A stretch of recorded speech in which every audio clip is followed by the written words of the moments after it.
С середины сентября, а на объекте до сих пор не начался монтаж конструкции и само остекление. Мэр Ухты Магомед Османов сходу призывает ответственных к ответу. Как такое могло случиться, что позади уже 3 месяца, как начались ремонтные работы, а сделано пока не так уж и много? Впереди холода, счет идет на неделю-две, остекление должно появиться на здании бассейна «Юность» до первых морозов, требует городоначальник.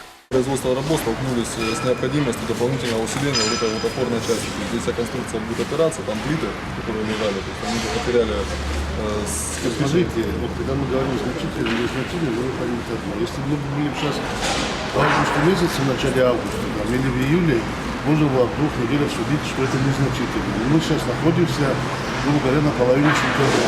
Осталось 2 недели. Начальник управления капитального строительства города Александр Мишин держит ответ. Сейчас подрядная организация пытается сделать все, чтобы снова войти в график. Задержка в остеклении вынужденная. Дело в том, что при демонтаже прежних конструкций были выявлены серьезные дефекты, которые потребовали усиления основания под будущие рамы и, соответственно, дополнительного времени. Почему не стали сразу профильную систему монтировать? Потому что когда вот разобрали все, вот эта плита, вот эта, вот она вся была выкрашена полностью.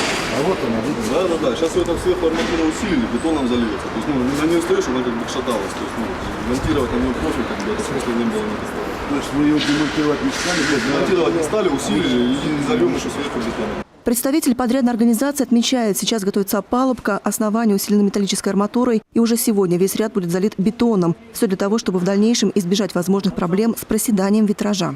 Соответственно, бетон нужно какое-то время, чтобы набрать силу.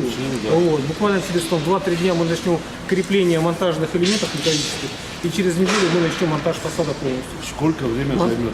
В течение 2 недель мы смонтируем фасад и в течение недели где-то накидаем стеклопакет. 2 недели. Я думаю, 3 недели от сегодняшней даты. Это от сегодняшней даты или от того момента, когда у вас уже все бетон закрепится? Нет, от сегодняшней даты. Сами стеклопакеты специальные. Они не будут выпускать тепло из помещения и запускать холод с улицы. А самое главное, они со специальной защитой от солнца. Это значит, что вода в Ухтинском бассейне больше не будет цвести. Срок его поставки немалый, как и современной алюминиевой профильной системы. Ожидание заняло почти 2 месяца, а изготавливали ее в Белоруссии.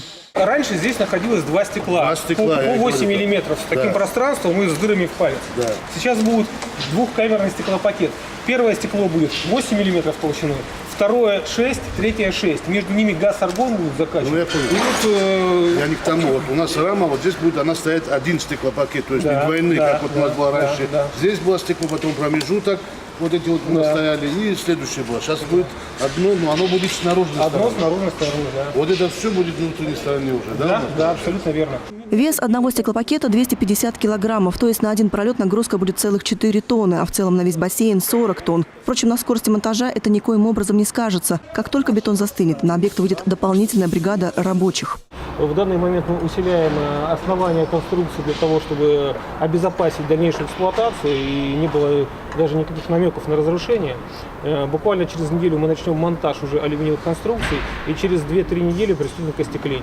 Я предполагаю, что срок сдачи объекта будет порядка 2-3 недель, на начало октября.